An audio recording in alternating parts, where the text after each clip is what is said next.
آلوزیات ناوبرا ترکیه و روسیای و انجامین و آلوزیه بخوره نیقاشن درباره انرژی دانی. جبر که ترکیه گازا سرشتی هری زیده ج روسیای دستینه حکومت آک پارتیه دست بلیگرین رین آلترناتیف کریه.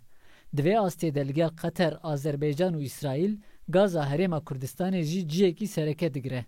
ev mijarugelek mijarên din yên bi enerjiyê ve girêdayî di civîna kulûba enerjî ya Boğaziçi'ye de hatin nîqaşkirin.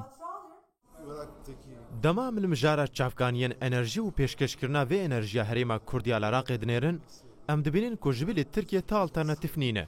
Tirkiye û herêma Kurd di du hêlan de pêgirî hevin. Hewcedariya Tirkiye bi petrol û gaza herêmê heye.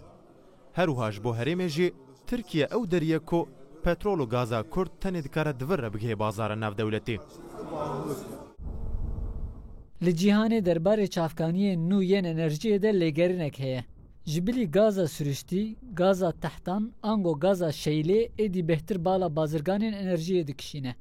Di civînê de rêyên nû yên enerjiyê jî ji hêla beşdaran ve bi awayekî berfireh hatin nîqaşkirin. Rojhilata navîn rola serêkeya berhêneriya enerjiyê winda kiriye. Amerîka, Erebistana Siûdî ji hukumdariya petrolê dadixe. Her wiha Rusya jî jiya gaza sürüştî. Duwarê LNG de Avustralya derdikeve. Herêmên Efrîqa hene. Brezilya û Meksîka vedibin. Dîsal rojhilatê behra spî çavkaniyên nû derdikevin. Yanî êdî rojhilata navîn ne peydekarê mezin e. Ji xwe eleqeya Amerîkayê hêdî ji ser vir diçe. Li gor bernameyê wê wezîrê çavkaniyên sürüştiyê Kurdistanê Aştî Hewramî jî beşdarî civînê biba.